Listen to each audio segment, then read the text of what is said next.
This is our third meeting with our next guest, Harmon Wilfred, who is America's first refugee. And although we've begun to hear about his story, every time I speak to this guy, it's so shocking that we've decided to create an entire series just about the story of Harmon and Carolyn Wilfred. Harmon and Carolyn, welcome again. Thank you for joining me today. Oh, Thank you for having me. Now, Harmon, when we first met you, we described you as a man without a country, and we spoke about the ordeal that you've gone through in revealing some of the financial irregularities that you discovered in your work as a contractor to the CIA, and the immense force that's been brought to bear on you and your family since that began 20 years ago. But as I said, when you and I get into the details, what's been done to you, it's beyond shocking. So I think we really need to share that with the crowdsourced community and the world at large. And you've prepared an amazing outline today that is going to be the first in an ongoing series of programs that we will dedicate to, first of all, trying to understand what happened to you, and of course, delving into the amazing array of evidence that you've assembled that indicates that there is, in fact, a deep state bank that is used for laundering of money on the scale of billions. What can you tell us about all this, Harmon? Well, first let me answer a question that I'm sure must be on the minds of some of the folks that are watching, and that's, if I am the first American refugee or the America's first refugee, how'd that happen?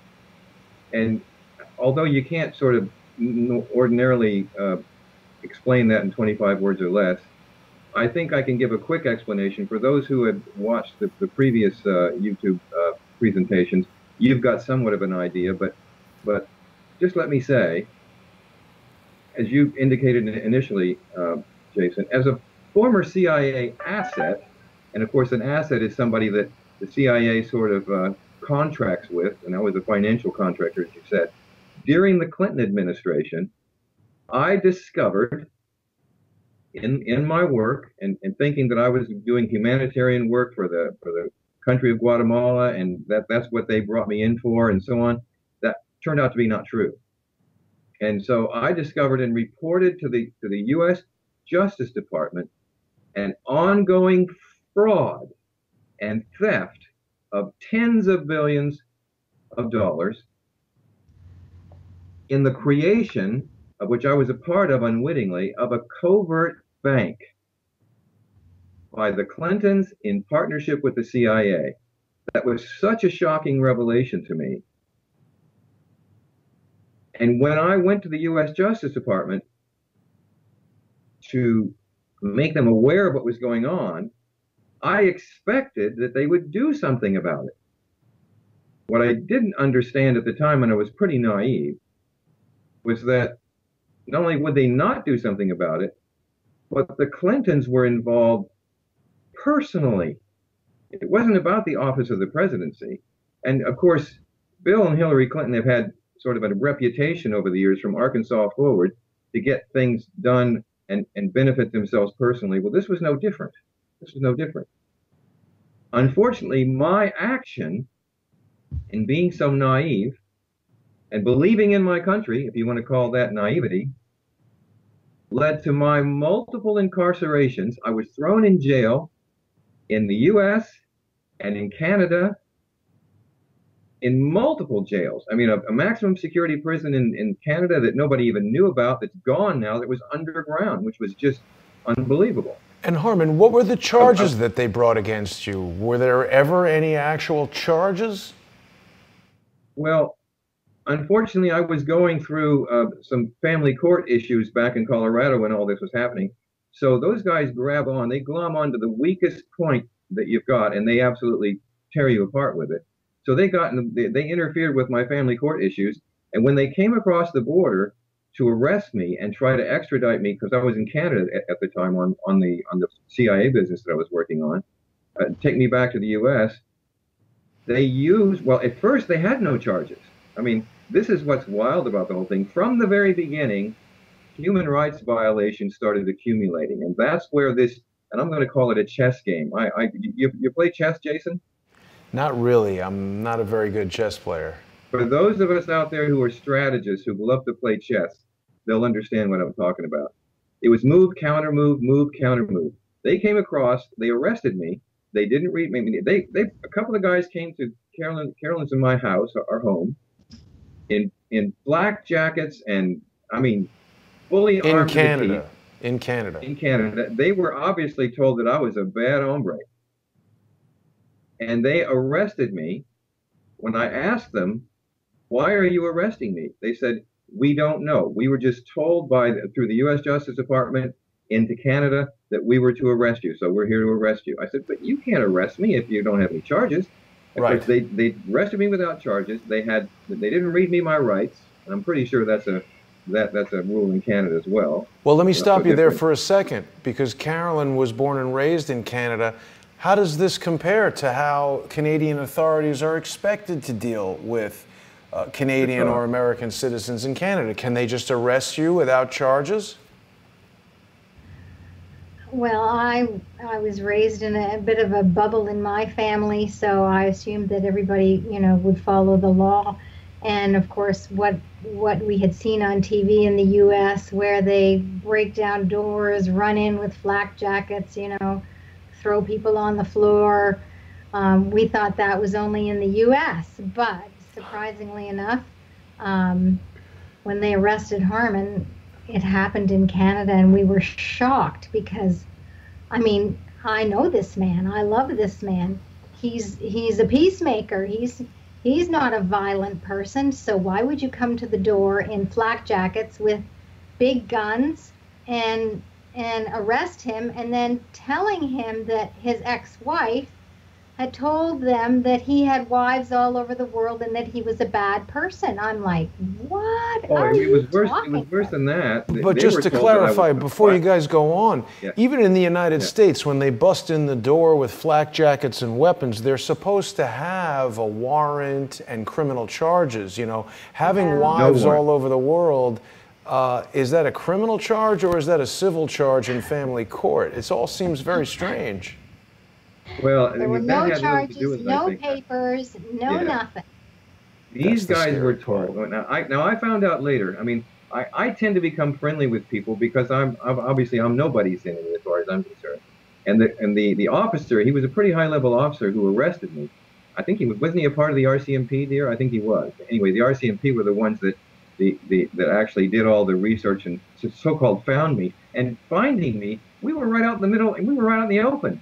Right. We were at Carolyn's home. We weren't hiding from anybody, but these guys were acting like, well, we've got you now. And so these guys were told, I mean, if it weren't so serious, it would be funny. Right. It was comical. I mean, I love the last show that you guys did with Charles saying Dudley do wrong, because you could put Dudley do wrong on this and it would fit beautifully. Right. But these guys were told, I found out later in talking with this guy, once I finally got out on bail and I was working with this officer, that they were told that I was a really bad hombre, that I was violent, that I carried a gun, that I don't even go near guns. But anyway, so that's why they were so careful to arrest me. They put me in this horrible maximum security prison. And eventually, after nearly 4 months, I finally got out on bail. And when I got out on bail, I had to check into the local police department twice a week, I think it was. And in checking in, I got to know everybody in there. And when it came down to going in and actually checking with the court and going into some court hearings where they were trying to bring in witnesses against me, there weren't any witnesses. They tried to bring this arresting officer in, and they found him talking to me so much and liking me that they had him listed as a witness. When we went into actually court, where he was supposed to go in and witness against me, they finally realized that he wasn't going to witness against me. He was on my side, so they cut him out of the witness list altogether.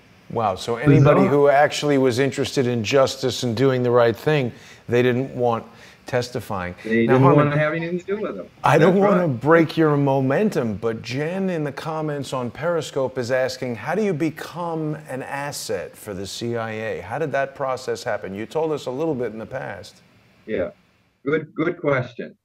Good question. I was in the U.S. Air Force, from 1970. In fact, I volunteered for the military during the Vietnam era. I wasn't in Vietnam, but I volunteered, and ultimately I was in the Strategic Air Command out of Europe, and I was stationed in Great Britain, or it was called England at the time.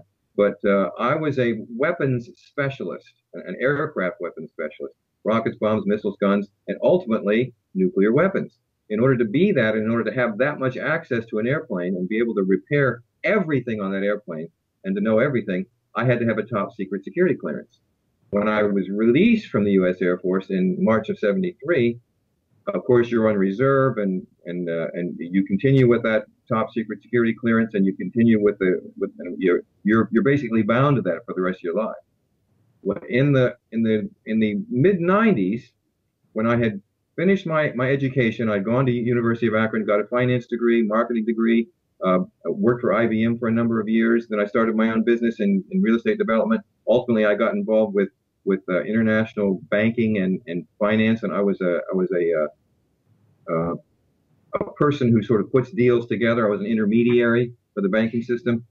Well, in the middle of all this, when I was also doing some real estate work globally, a guy out of Phoenix named Michael Austin called me and was interested in he had some Bahama property. He was interested in whether or not I had any buyers for that. Well, when we started working that, it didn't take long for him to let his hair down and reveal to me that he was really a former Navy SEAL. He really worked for the CIA. He was checking me out to see if I was for real. He knew that I had a top secret security clearance. The CIA were looking for someone with my expertise to assist them in working with some financial issues, and so with a financial deal that they were in the middle of. Would I be interested in getting involved in that? Well, being a patriot and an American, I said, sure, why wouldn't I be? I'm happy to do that. And at the time, I was told this was money that they were putting together through some bank instruments that they had obtained through Central America, that they were going to try to get transacted or cashed to get money to the Central American countries, especially Guatemala. And sorry to slow you down there, but this was all happening. This was all happening right around the time of Iran-Contra, right? Well, this was after Iran-Contra, but all that stuff was still going on with the Sandinistas. But Iran-Contra had happened just before that, where what was his name, Oliver North was grabbed, and that turned out to be related, but I didn't know at the time. Right. But this is the way it works, right? You're in the military. Well, this is the way it would work logically in my mind. You're in the military, so they know that you're a patriotic, military-oriented guy. You're not just an infantryman. You're dealing with sophisticated weapons. They obviously identified you're a very intellectual, smart guy. And so it's almost like the CIA saw you, targeted you, and said, this is our guy. Well, I had an excellent record in the military as well, and you're a specialist when you're working with all these weapons. With the career position I had, I was offered quite a lot of money to stay in, but I didn't want to stay in. After 4 years, I got out. But I mean, imagine having the expertise and all the training to be able to upload and download weapons, set up all the cockpit switches, repair anything that needs to be repaired. We had to go through mechanic school, hydraulic school, pneumatic school, computer electronic schools, all these schools, such that if you're out in the field and a plane goes down and it's loaded with weapons, we're the guys, they call them explosive ordnance disposal in some cases, who had to go out and get the weapons off of that burning plane or that plane that just crashed. Pretty dangerous. So these guys knew that I had guts. These guys knew that I had expertise, and they also knew that I was very much a patriot. So it wasn't unusual, to answer this gal's question, for them to come to me and ask me for help. When they asked me for help, they really didn't tell me the truth. But I said, okay, love to be doing something that's humanitarian, especially working. It sounded exciting working for the CIA. So I said, sure. I imagine that paid very well also. With the CIA position highly paid? Well, I wasn't being paid by the CIA. What they offered to do was pay me a percentage of every deal that I did, of course, because I was on a contract. I wasn't an employee. And when I looked at the size of the deals, I was quite impressed. I mean, the first deal ended up being $6 billion, which was a shocking amount. But then what I was shown is that there were 11 of these bank instruments that the CIA had managed to get assigned over to them. And there were a total of 34 that they were trying to get all together. And the $6 billion one was the smallest. Wow. Well, again, I was pretty excited. It was like, wow, you know. And they were asking me, do you have international contacts with trusts? Ordinarily, governments do these kinds of deals where they offer humanitarian help. But we're now trying to do something outside of governments. We want to do it privately and covertly. Well, that was the first hint on, well, okay, happy to do that as well. I'll go get some private trust, and you give me a copy of the instrument. They flew me to Switzerland. They faxed me a copy of the first bank instrument. I showed it to the head of the trustee there, or the trust there. They went crazy. They looked at it and said, where in the world did you get this? This was an instrument that came out of the late 60s. They said, we believe it's for real, but we've got to check it out. We've got to do all of our research on it. We did the research on it. We even curated this instrument to determine exactly how old it was, to check the ink, because it was such a controversial thing coming out of the Mitsubishi Bank of Japan. In the end, we confirmed that it was for real. Now let me take you back a minute, because I know you're involved in very sophisticated financial transactions, and then a lot of people like me have no idea what a trust is. Jen also wants to know if you were paid in cash, but what is a trust? How does it differ from a regular bank? Well, trusts are entities that are set up they can involve corporations, they can involve companies, but generally speaking, they're set up privately. In other words, they're not an open company. They're not something that people can get on the inside of. Generally, there are trustees who govern the trust, and trustees are a very revered position. I mean, the word trust is more or less what they mean. To give you an example, the really wealthy families of the world, I mean, the really wealthy families of the world, they don't buy things in their own personal name. They don't own things in their own personal name. They don't transact business in their own personal name. Everything's owned by trust. So that if the business gets attacked, the trust is pretty much impervious. It's pretty much protected. It's hard to attack a trust, especially to get inside the trust and then actually find out, in some cases, you don't even know who the owners of the trust are on the inside. So it protects someone versus and here are the trustees. Versus a corporation where there's all kinds of public filings and things about it that need to be known. A trust is a very secretive sort. So it seems like every billionaire in the world wants to hide their money in a trust. That's right. Well, and these are private, international, in some cases offshore trusts that are put together in tax havens, like the Cayman Islands, like Liechtenstein, you know, like Switzerland and so on. So that makes it that there's another level of protection that's hard to get through. And people like the Rothschilds and some of the really rich families in the world, they don't do anything in their personal name. Everything is done in trust. And of course, when it comes to something like this, where they look at an instrument like this, and these guys are in banking, the guys that I was involved in. In fact, one of the trusts was one of the owners of the Liechtenstein Bank. So they know these kinds of instruments. They know banks. And they took a look at it and said, yeah, we've checked it out. We've done all this research on it. It's for real. We would like to transact it, but first we've got to confirm everything with the bank that issued it. So we went all through the whole process, through the Central Bank of Japan, through the Mitsubishi Bank of Japan. There was a lot of resistance at first because these instruments apparently were quite controversial back then. They weren't supposed to be transacted anymore, but because they were open-ended, they could be if somebody was willing. No government was going to touch them. But this private trust said, we'll do it as long as the bank itself will confirm that it's for real. Why would a government not trust it?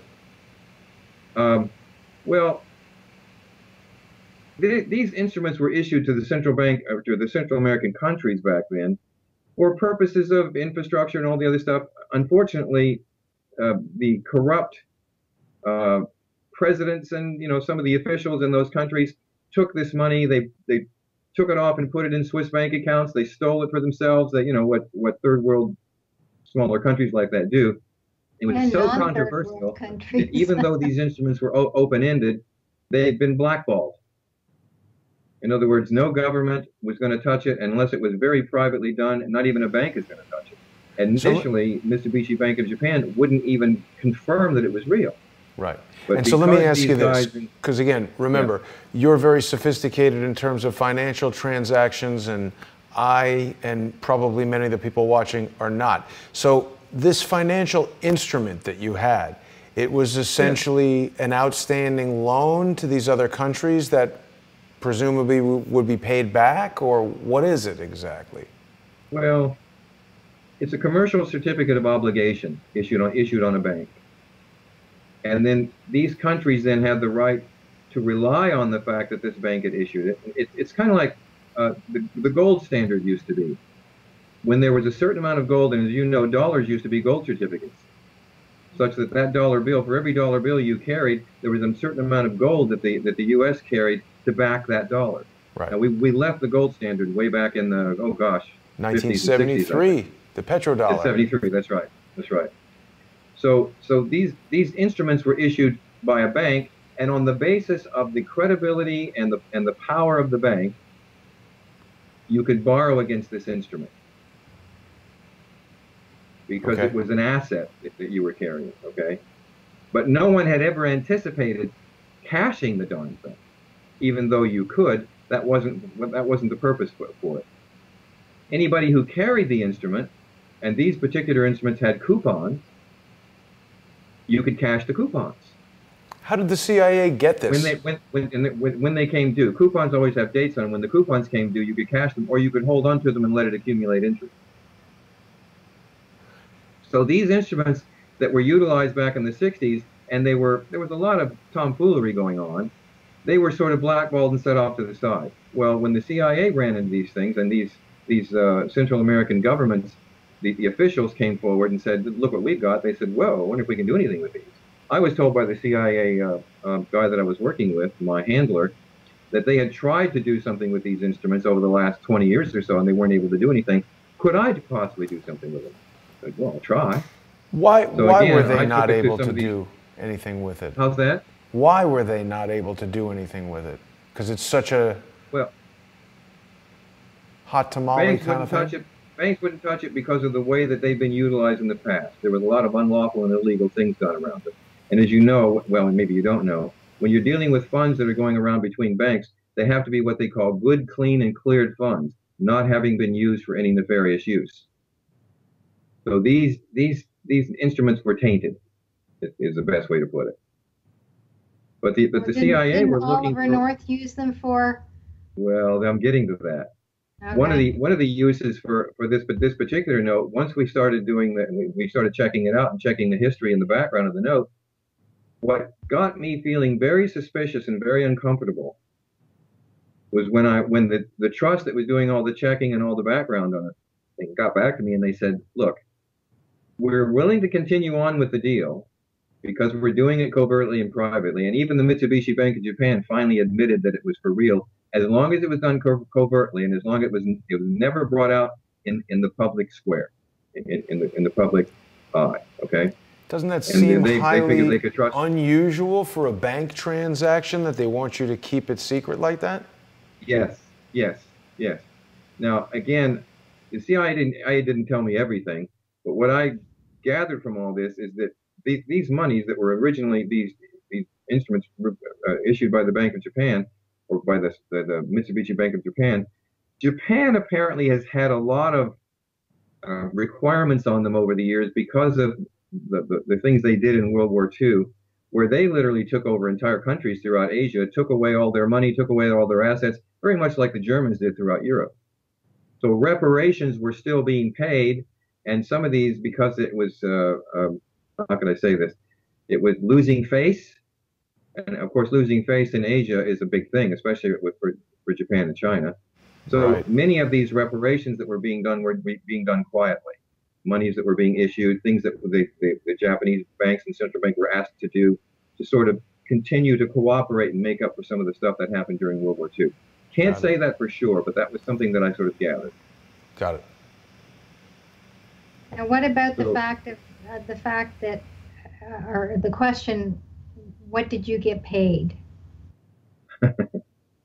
Well, again, I was offered a percentage of every note that I could get transacted, and then I had to share that percentage, of course, with the trusts that were involved. Everybody negotiated their deals as to exactly what they were going to get out of it, but there was so much money flowing out of it that, everybody seemed to be getting paid something that was quite adequate.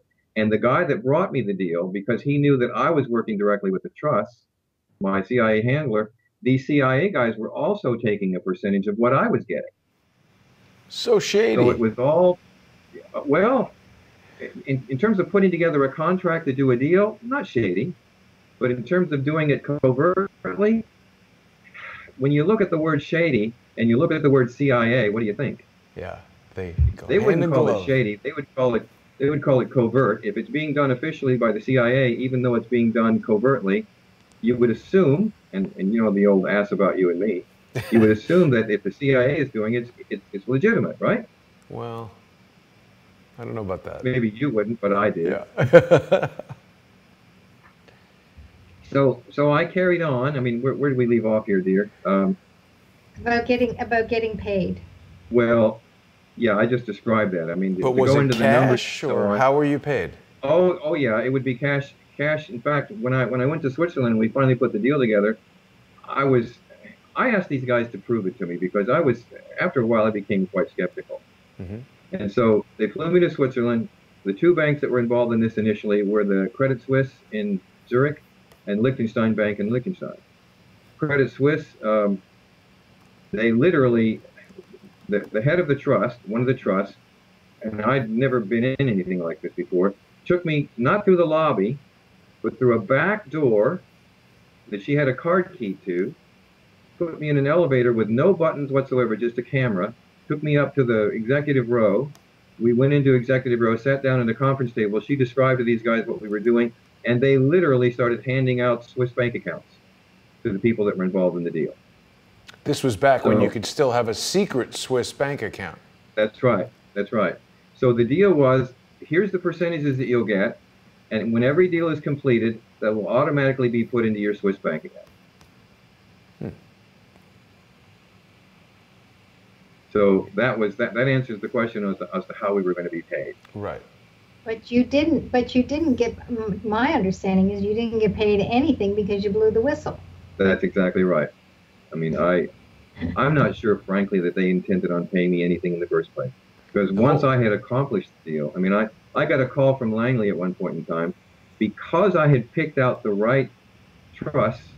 One of the trusts was, and at the time, I wasn't aware, but these guys keep things pretty secret, but one of the trusts was actually a trust that involved the Rothschild family. Uh-huh. Another trust was a trust, again, out of Liechtenstein.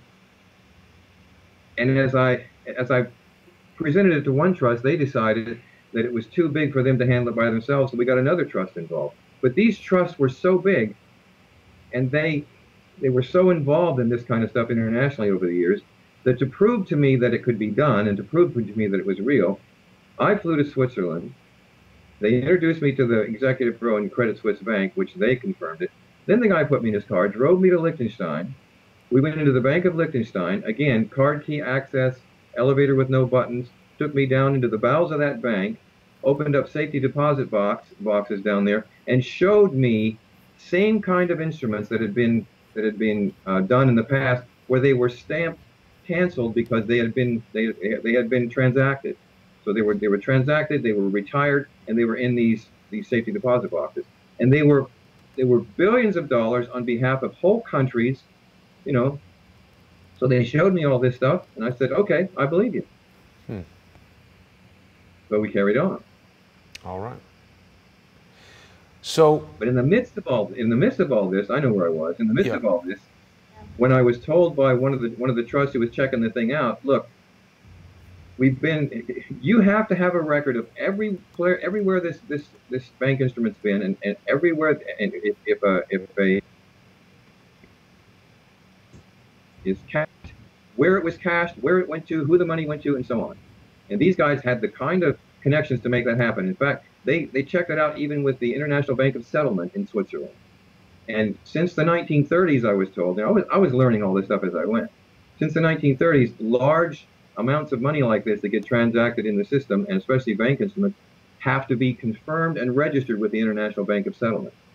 Well, they found that this was registered there.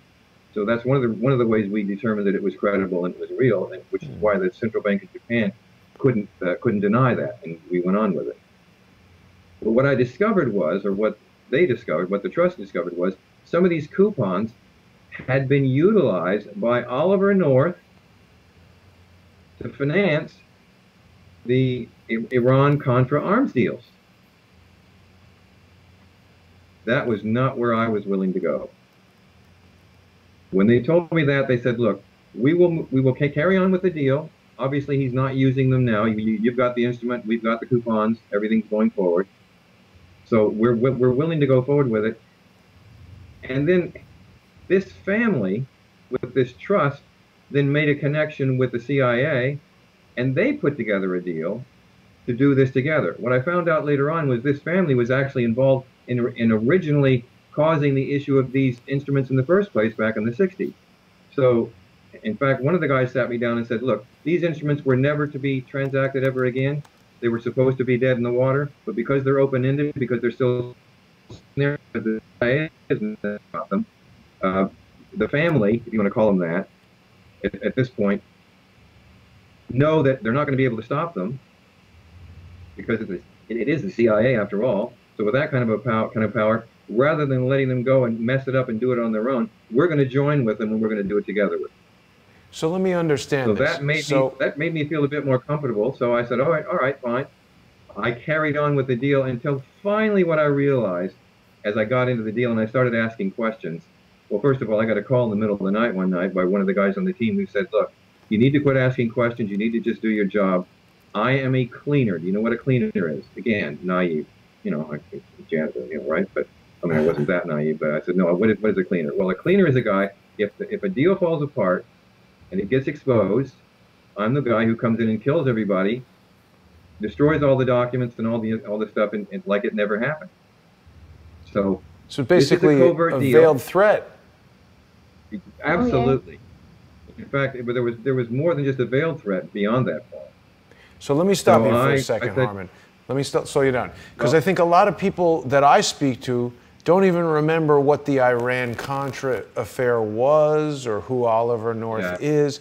This was a situation where at the end of Jimmy Carter's presidency, I believe George H.W. Bush put together a deal where they were secretly selling tow missiles and machine guns and all kinds of weaponry from the United States to Iran, I believe through Israel somehow. And Mark Rich might have been involved in all that, BCCI and all this kind of thing. And Oliver North was kind of the fall guy. He was the one who was on the news answering to the Senate Intelligence Committee. And they ultimately determined that what was happening is the weapons being sold to Iran yielded profits that were then used to send to the Contras, who were a freedom fighter group that were fighting against the communist Sandinista government of Nicaragua.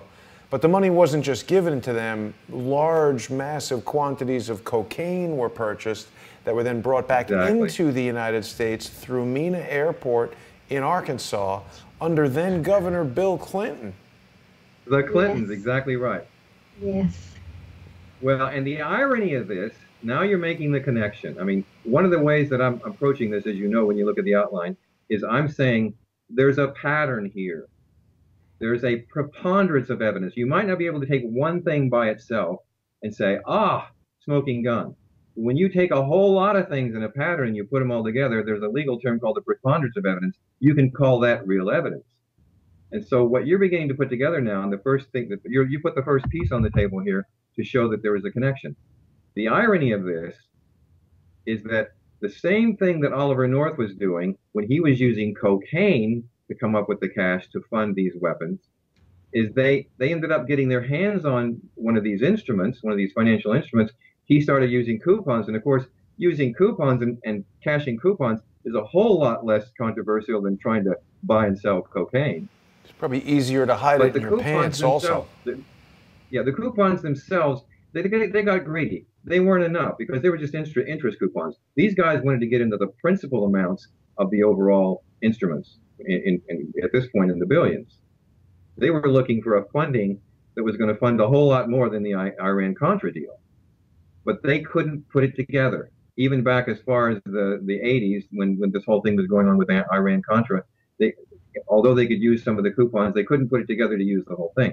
When they brought it to me, they said, we would like to transact the instrument itself, not just the coupons. Okay. But the irony of this is that he was then funding the Iran-Contra arms deals out of Guatemala. When I came along, and I was about to say a moment ago, I got a call from Langley at one point in time saying, we have been, they said, we are amazed. And I said, well, what are you amazed about? They said, well, look, first of all, we know you are a Christian. We've actually heard you talking to other Christians in the banking system because we have been taping we've got over 300 hours of your calls taped.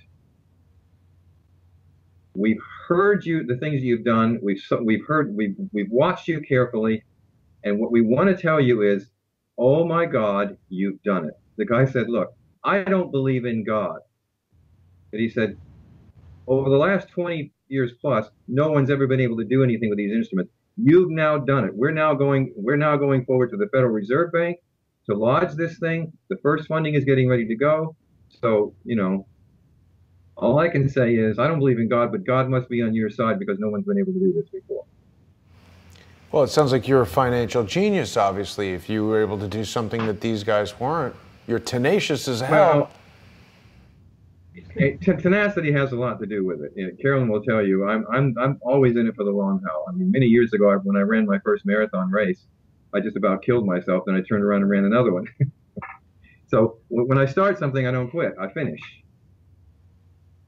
But again, it's impossible to make a long story short here. But as this progressed, and I began to see that it was not only about humanitarian needs of Guatemala, it was also about, and finally I flew down to Florida. I met with one of the guys who, by the way, the guy that called me the night. I won't give you any names, but I met with him. We sat down. We met with a couple of banks, and he then revealed to me. He said, "Look, you're in this up to your neck. You've now managed to bring it to a point where it looks like it's going to go through. Unbelievable. But what we want you to know is that this is not about just Guatemala. We are taking these instruments now that we've got control of them, and we're going to transact them in such a way." Now, I can't even go into the way they were going to do it because even that's top secret. We're going to transact these instruments through the banking system in such a way that they took the first instrument at $6 billion, transacted it. It got traded into $15 billion in treasury bills, U.S. treasuries. That was the first one. And he said, we're literally creating a CIA covert bank. My first reaction to that was, oh, what? He said, this is an exclusive bank because these instruments do not belong to the U.S., because they're more or less floating out there right now with these governments in Central America. We are going to take these instruments and independently work with them. We're creating a covert bank. We will be answerable. He was quite proud of himself. We'll be answerable to no one. Congress, nobody will be able to touch us. We are completely and separately and independently financed. We can do anything we want to. Harmon, I know you don't want to share the guy's name, but can you tell us, is this individual still active in the CIA, or do you know? Well, he was a part of what I call the old guard. What I didn't realize when these guys brought this to me was that they were primarily involved in black operations, meaning stuff like he said before. If it fell apart, everybody gets killed. The stuff gets shredded, and you know it never happened. Right. But this turned out to be what I didn't know was a black ops operation. He was part of the old guard. This guy was very Spanish, and I noticed that from the beginning. The head guy, his name was, I'll give you his name, William Roselli. He was originally out of Cuba, part of the Cosa Nostra, but he also worked directly for the CIA back in the early to late 60s when the Kennedy assassination occurred. Well, right. And when you first told me this story, I remember thinking about Johnny Roselli, who basically is known to be involved in the Kennedy assassination, and I think wound up in a barrel for talking about it. Well, in my own research about this, because I was also suspicious, I found there was a whole lot of parallels between Johnny Roselli and William Roselli. Yeah. Couldn't say for sure that they were the same people, but this guy was very much alive. Oh, And wow. I never met him personally. I always talked to him on the phone, and he was the one who sent the other guy to meet with me. And they were the ones who had the connections into into Central America, who managed to get their hands on these instruments. So in the end, what I found out that I had done unwittingly is I had put together a completely separate funding mechanism that would allow the CIA to independently, or at least this black ops sort of underbelly of the CIA, do anything they wanted to. They were a god unto themselves. I didn't want anything more to do with it. Well, and let's stop on that for a second. I put my documentation together, and I started putting the information out. I got to the U.S. Justice Department. I went to my attorney in Canada and started working with him to work with the U.S. Justice Department.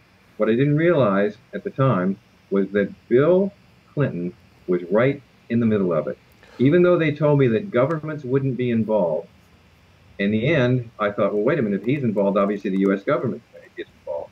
No, right. And this was Bill Clinton personally. I'm going to ask now. Jason to remove that picture, please, because it's a bit scary. Yes, the reason I wanted to show it is that I wanted to say that this is Barry Seal, who was the pilot for the CIA during Iran-Contra. And I imagine that this is the type of cleaning that the individual that Harmon is talking about would have done. For people who don't know, Barry Seal was incarcerated in Louisiana, and then when he was in a halfway house, he was later assassinated gangland style, as it was described, in his car. And there is a film, I believe it's called The Clinton Chronicles, that talks all about there's one called The Mina Connection. Right. The Mina Connection and Clinton Cash. Clinton Cash, right. Mina Connection is the one I'm thinking about. The Mina Connection, the name was changed for the purpose of the movie that just came out with Tom, what's his name? Tom Cruise. Tom Cruise, that's right. It's called American Made. Now, in as much as they did reveal some of the stuff that I already knew about in the American Made movie, obviously the CIA was involved in vetting that movie. But I can tell you, literally, I picked up where, what was the guy's name again? Barry Seal. Killed? Barry Seal. Where Barry Seal left off. I picked up where Barry Seal left off. Right. And what happened to Barry Seal? They pretty much destroyed his family, and then they ultimately killed him. Well, Barry Seal was a little bit more involved, in my understanding, than you were. He was literally flying cocaine and had to know he was involved in dangerous and criminal activity. And just to clarify, the Mina Connection is not related to the Tom Cruise film. The Mina Connection is an expose that reveals a lot of very unflattering information about the Clintons. People can still see that movie, The Mina Connection, on YouTube, and I have no connection to the director or the creator of the film, but I've watched it, and it's really an excellent film. It's an eye-opener. Yes, Sarah. Yeah, well, the Mina Connection talks about the cocaine connection. It talks about Barry Seal. It talks about him bringing the cocaine in. When I say I picked up where he left off, you're right. I wasn't physically involved in of course, I was never involved in cocaine, but the financing that I put together made it easier and picked up where the cocaine financing left off, I guess is a better way of putting it. Right. Right.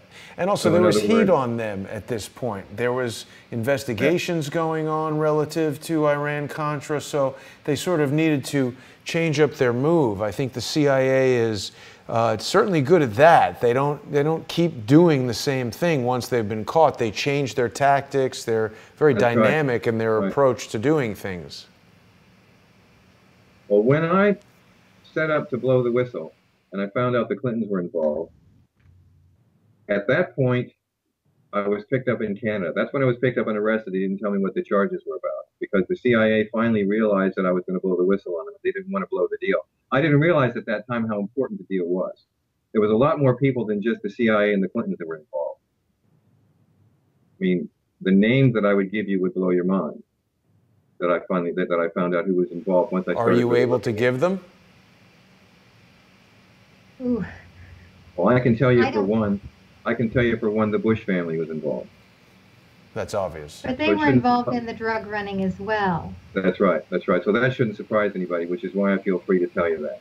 But there were so many other people involved. it would blow your mind. But anyway, I was picked up. I was put in jail in Canada. I was in prison, maximum security for 4 months. They finally determined that they were going to extradite me. They won the extradition in a very underhanded way, and I won't go into all the details now, by saying things that were completely untrue. I applied for an appeal so that I couldn't be taken back into the U.S. because I had a feeling that my life would be in danger if they got me across the border. I got the appeal started. I managed to get out on bail. The U.S., the final charges that were brought against me were crazy. One of the charges were I didn't show up for a custody hearing for my kids.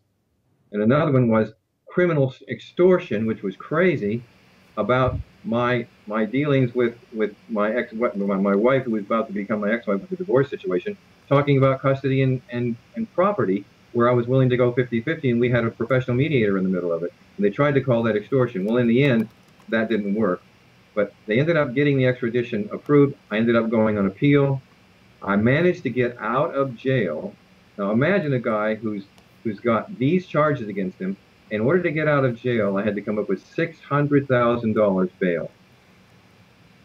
Again, even my attorney, Alan Gold, who is one of the top extradition and criminal attorneys in Canada, scratched his head and said, I'll tell you what he said to me.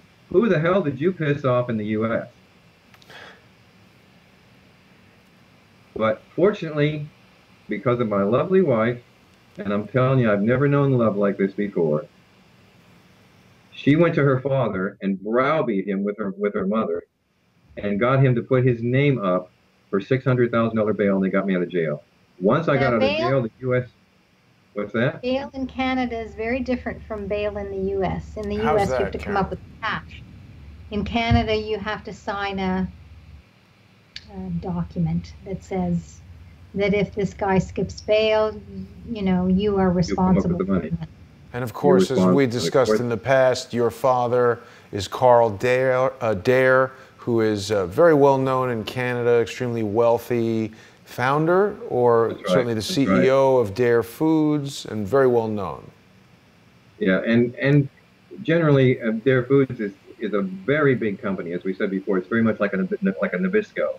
You know, it does 300 million plus a year in sales and all that sort of stuff. So having Carl Dare on my bail certificate was, the court couldn't say no, even though the U.S. Justice Department representative was going ballistic. He was saying, this guy is dangerous, you can't let him out. But everything that they said about me turned out to be untrue, even to the point where the guy who arrested me came forward and said, no, this guy's not dangerous at all. Yeah, what were they trying to use as evidence to show that you're dangerous? Because we've seen them do similar things in the Bundy trial. I mean, it was comical. I mean, everything they tried to say, it turned out to be untrue. One of the things that I think you'd have a laugh over, in fact, Alan Gold had a real laugh, is that my 4-year-old son, they had a statement from him. They actually took a statement. My 4-year-old son insisted that Daddy has a pistol, and he carries with him at all times. Well, when I heard, my attorney called me in shock and said, oh my God, is it true that you carry a pistol with you at all times? And I said, what the hell are you talking about? This was when I was in jail, and he came to the jail to talk to me. What the hell are you talking about? I don't even like guns. I was a weapons guy, in the Air Force, but I don't own a gun. I don't shoot a gun. I don't even own guns. I won't even let my son pick up a stick and call it a gun and shoot at somebody. What are you talking about? He said, well, your son has said that you carry a gun with you. You carry a pistol, he used, at all times. And then I thought about it for a minute, and then I started laughing. I said, what's so damn funny? Yeah. What's so damn funny? I said, well, at one point in time, when I was trying to work with Isaac was his name, we called his penis a pistol. Right. That was his pistol. Right. So of course, Daddy has a pistol. He had to shoot it into the toilet and aim it and that's right. Make it work. So of course, Daddy has, and when I was training him to do that, I was like, okay, we're going to go take our pistols and we're going to go make sure that we hit the toilet, right? Right. Of course, Daddy had a pistol that he carries with him at all times. Well, that was such a laughing stock in the appeal court that they said, all right, for $600,000 bail, we'll let him go. We'll let him out. They let me out. They put me on restrictions of checking in with the police 2 times a week, blah, blah, blah. But as soon as they did, the U.S. knew they were in trouble, because I then started accumulating all the documents that I had on the CIA deal. and I started working it really hard, and they knew they were in trouble. It wasn't long after that we got a call from Bill Clinton's attorney, Gregory Craig, to my attorney in Canada. He wanted to meet with me. Now, if I wasn't for real, why the heck would the president's attorney want to meet with me? Yeah. As it turned out, and I took Carolyn with me as a witness, we met with him in a private dining room in a hotel in Toronto, and I took all my Mitsubishi stuff with me because at that point in time they said that the Mitsubishi deal was a fraud. You know, it had gone public because I was dragged into court with it. So the Mitsubishi Bank said it was fraud, and the Securities and Exchange Commission said it was fraud. Why did Why was Mitsubishi Bank saying it was fraud? Well, they remember they did the deal with the CIA and agreed to confirm the note as long as it was never made public. Once it was made public, because they picked up my documents. How's that? But why? Why do they not want anyone to know about it and then claim it's fraud once it's known? Well, again, they told us from the very beginning that they would claim it's fraud because it was an embarrassment to them. Once you've got that one and you've confirmed it and it's confirmed publicly, and there are more of them, then they're going to have to confirm that they're still making restitution payments for what they did during World War II. Okay. That was my understanding. Now, I can't say that for sure, but that was what I was told. Hmm. And so sounds suspicious to me. I contacted my attorney when Clinton's attorney Craig came, and I said to him, I want 2 meetings. I want to meet with Craig, and I want to meet with head people from the Security and Exchange Commission who said this note is a fraud. Yeah. I was pissed off. Yeah. And my attorney said, well, look, if they catch you dealing with a fraudulent instrument and you're the intermediary, they'll put you in jail. And I said, no, they won't. Trust me. I've got the evidence.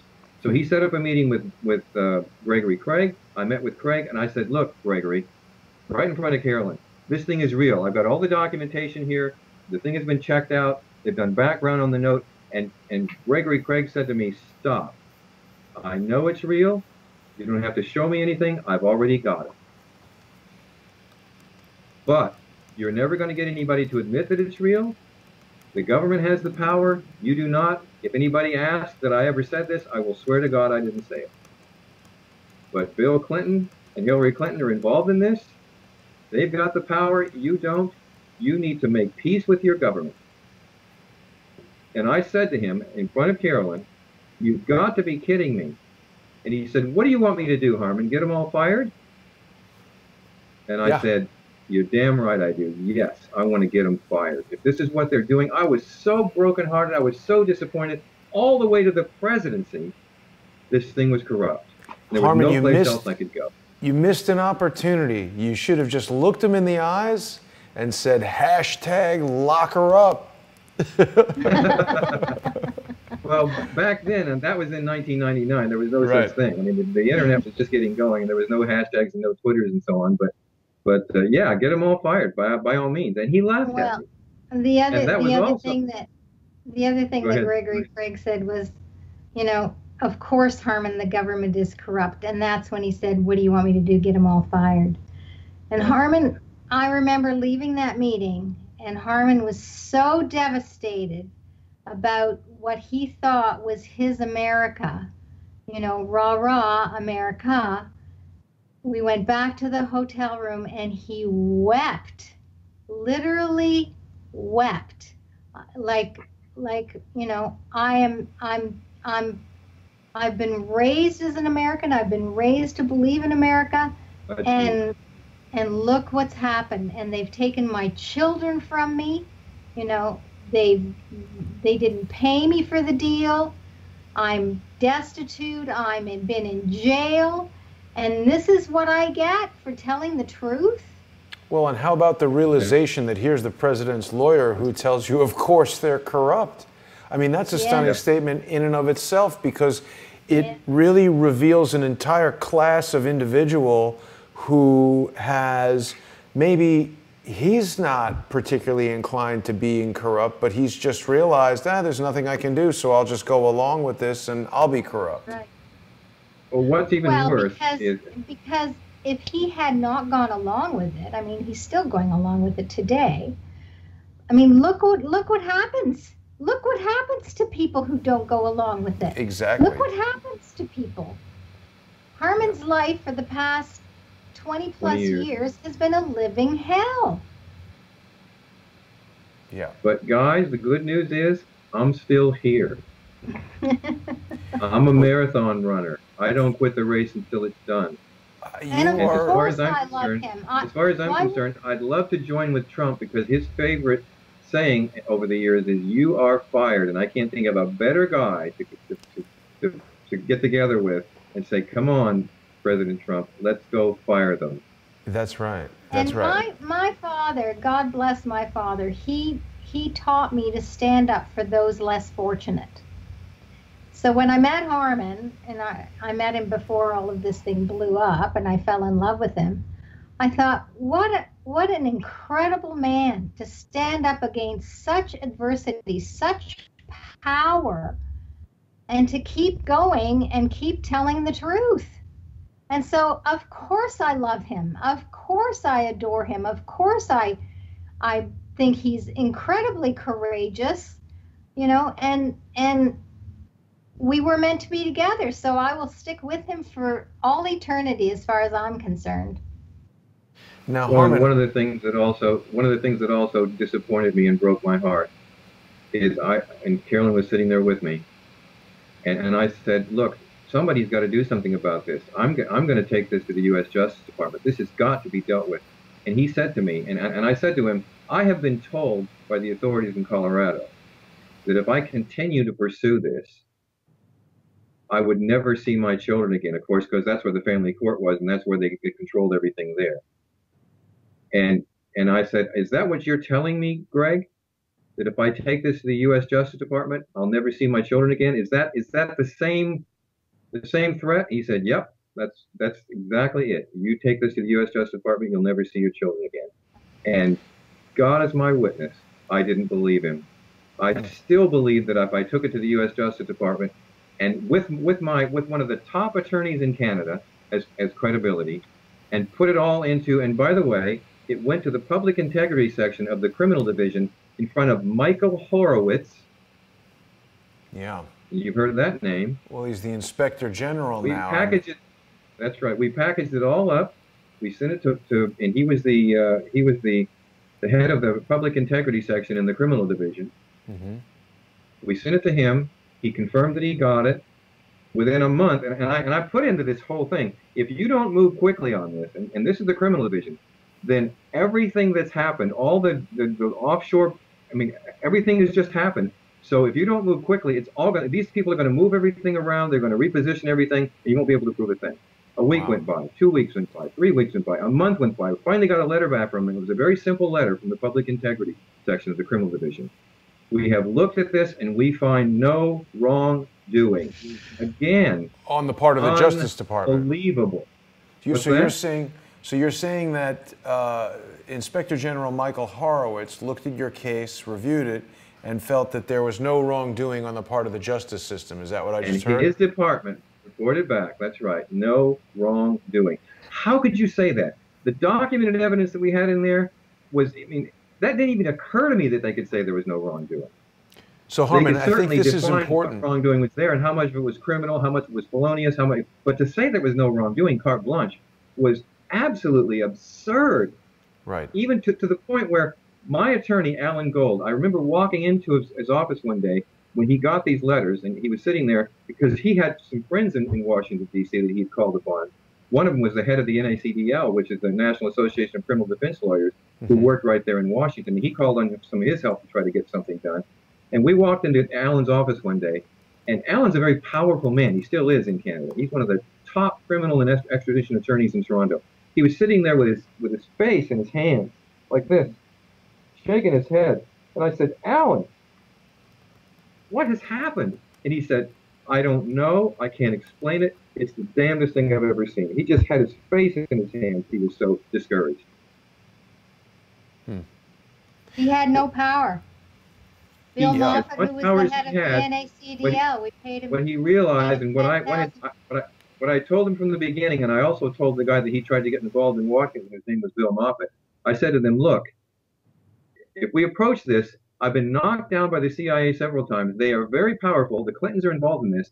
So, you know, if you're going to do this from Washington and you're sitting at ground zero, this is to Bill Moffett, because Bill came up to visit with us, a big, huge former football player, black guy. He said to us, and he looked at both of us and said, nobody is going to intimidate me. I have been intimidated by the top people, CIA, everybody, and I'm telling you, and he actually made the comment then because of my kids were picked up. Whenever I was arrested in Canada, they also took my kids away from me and put them back in child abuse. I think I covered that in the last one. But he said to me, and I quote, "Your children are political prisoners.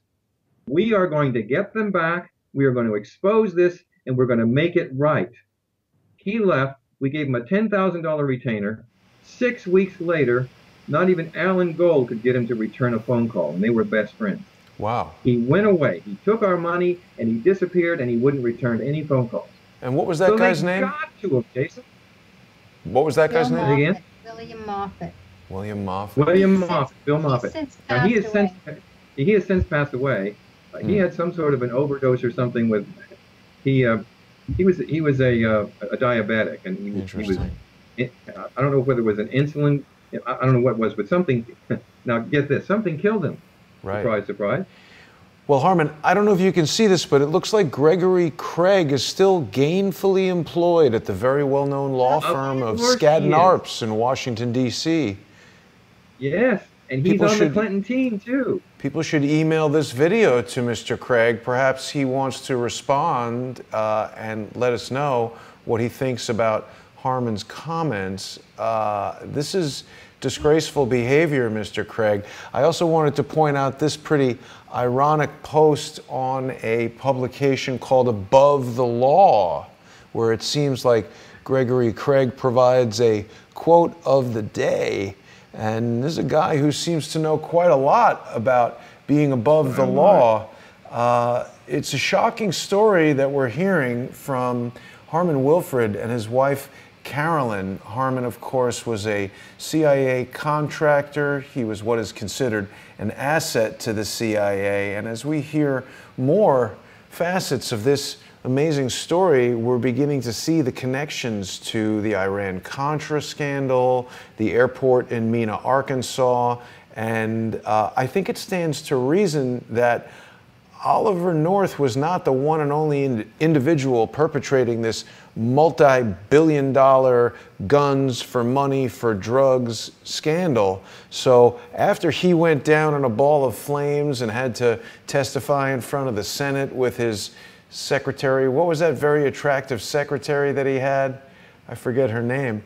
But there had to be a lot of people scurrying around trying to figure out how to get money out of that situation. And I think Harmon is giving us information that I don't know that's ever been publicly heard before about this angle on the money in South America and these very suspicious bank instruments, financial instruments that were issued through the Mitsubishi Bank of Japan and going to these Swiss bank accounts. Harmon, there's so much to this story. I think we're getting close to maybe closing out today's chapter. Was there anything else you wanted to add before we prepare for next week? I was just going to say the same thing, but go ahead, dear. I just wanted to say that a journalist who started investigating Harmon's story and has since gone quiet contacted Gregory Craig. I believe, honey, did he get him on the phone? He did. He got him on the phone and he said, you know, Harmon Wilfred and Gregory Craig said, I have never heard of the man. I don't ever recall meeting with the man, nothing. And we have emails from Gregory Craig going back and forth. Oh, I've got all the community. I've got faxes. I've got emails. I mean, for him to say such a thing, it's such a blatant lie. It's absolutely stupid. So totally denied. But let me at least end this session so that we've got the next session to begin on the right footing. We started out with the premise that I am the first American refugee, and the question that was asked was, how did this happen? And then I talked about how my action led to multiple incarcerations, of which we haven't even gotten to all of them yet. But okay. But here's the issue here that we'll be talking about in the next episode. Both Canada and New Zealand have cooperated in this, and I'm going to call it this Clinton/CIA, and I'm going to put a parenthetic phrase after that, U.S. shadow government, which you've heard, I think, Kevin Shipp talk about that. Yes. It's a shadow government, and they've cooperated together in this with the Clintons, both Canada and the New Zealand, in the retribution against me and my family, to the extent that I have been forcibly separated from my children now for over 20 years. And now my lovely wife, who's part of this presentation, thank God, for 2.5 years and counting. My human rights have been violated in such ways by both Canada and New Zealand, and I've actually filed a human rights case that's been accepted in the UN Human Rights Commission, that is continuing to be litigated right now, that defines the human rights that were violated there. And when we look at New Zealand and what my attorney has just recently presented to the New Zealand government as to how they're violating my human rights and the human rights of me and my wife, the similarities, the patterns, the way that this is put together is undeniable. It all goes back to the Clintons and the CIA, and the pattern is just unbelievable. And that's the way we'll end this, because that's where we'll start in the next episode. Absolutely. And by the way, Jason, I have to wonder, please be careful. Now that we've gone this far and we've revealed some things that I've not revealed so public as you and I have revealed it, although it's been on my website for years. Be careful, would you? And don't be surprised if somebody tries to shut you down or whatever. I mean, this whole thing. Everybody be careful, please. Yeah, as an example, Carolyn was talking about the media investigator here in New Zealand. The guy spent hundreds of hours. He spent months working with me, looked at some of my documentation, my evidence, put together a 4,000-word summary on it, and he was going to do a feature story in one of the larger newspapers here called the Otago Daily Times. Within several days of releasing that story, it got spiked. The editor refused to release it. It went away. He went away, and they won't talk to me anymore. This is what happens to people who are working with me who try to reveal this stuff.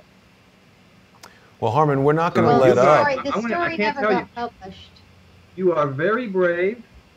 So is Charles. I thank God for both of you. And let's keep going, because these episodes are going to be shocking, and they're going to reveal the truth in ways that the Clintons are going to go down. Jason, we're going to get them fired. I hope so. I really do. People are going to go down. And you know, Harmon, and I'm going to help Donald Trump get him fired. I hope Donald Trump, President Donald Trump, respectfully, has the guts to do what he says he's going to do, and that's drain this bloody swamp. Absolutely. Once and for all.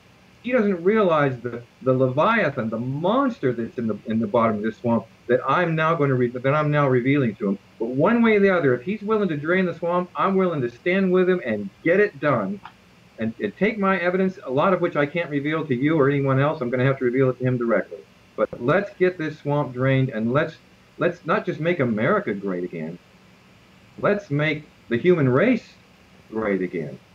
And there's one more thing I want to touch on before we close, Harmon, because what you've just said is very pertinent. What we're talking about really is the reach of the Five Eyes. And this is something that I didn't really know about until WikiLeaks and everything. But this is an alliance between the United States, the United Kingdom, Canada, New Zealand, and Australia. And we've seen 3 of those 5 take action against you, really as if they were one single unified entity. And this is pretty scary, because we need a world that is balanced. And we've heard, of course, about checks and balances in the United States government. But when we hear about things like the CIA creating their own bank, and you spoke about the guy who basically considered Congress to be the enemy. Congress is the representatives of the American people. So for the CIA to be deliberately doing things and hiding them from the American people, that's exactly what we don't want to do. And, we have seen people taking action against Crowdsource the Truth. It's mostly been nonsense and stupidity at this point. But there is no editor who's going to fire me, because this is news that we're creating for the community at large, and Crowdsource the Truth, of course, is sponsored by the community. And, we're doing that because I feel this is the only way that true information that is unaffected by some huge law firm like Skadden Arps, or some huge corporate sponsor, or some news corporation like CNN or the New York Times who would spike this because so many people there are being paid so much money that if you tell them, maybe don't report on that story, they're going to listen. Crowdsource the Truth is sponsored by the community, and we're bringing the news to the community. So I want to encourage everyone who's watching and who wants to hear stories like this, who wants to hear about Harmon Wilfred, the first America's first refugee. And that can be a hashtag America's first refugee. I hope that people will tweet this video at President Trump, at Gregory Craig. I don't know if he's on Twitter, but these people need to be aware of what has happened to Harmon Wilfred and to his wife and his children. The man's relationship with his children has been irrecoverably destroyed. I don't even know if that's a word, irrevocably destroyed, but the relationship has been destroyed and we cannot go back in time. Gregory Craig, if you're watching, and I presume that what Harmon is telling me is true, I've spoken to the man quite a bit and he seems trustworthy, you sir need to be ashamed of yourself. I want to encourage everybody to tweet this message to as many people as they can. Harmon, I want to thank you, and Carolyn, I want to thank you. Yeah, Carolyn. I want to say one thing. Please. To those out there who are listening and who will be listening when they see this online and who are praying, please pray for all of our safety. It's critical. Please pray that all of us will be kept safe throughout this revealing of the truth. And Absolutely. Jason, for you and for me and for other people like us, who people love to call us whistleblowers, which is seen to be a phenomena when you talk about Snowden and Assange and all the rest of us that are out there. It has been brought to my attention recently that the word whistleblower has sort of a meaning of its own, but it can be connotated to doing, when people are upset with you, you're a rat, you're a fink, you're a stool pigeon, and so on. Of course, we're whistleblowers, but I like to think that all together we are crusaders. We are crusaders for truth and justice. Absolutely. And that's where we need to combine forces, and we need to go and we need to put down this insurrection that's against democracy, that's against freedom, that's against justice, and we need to get it back. We need to reclaim it.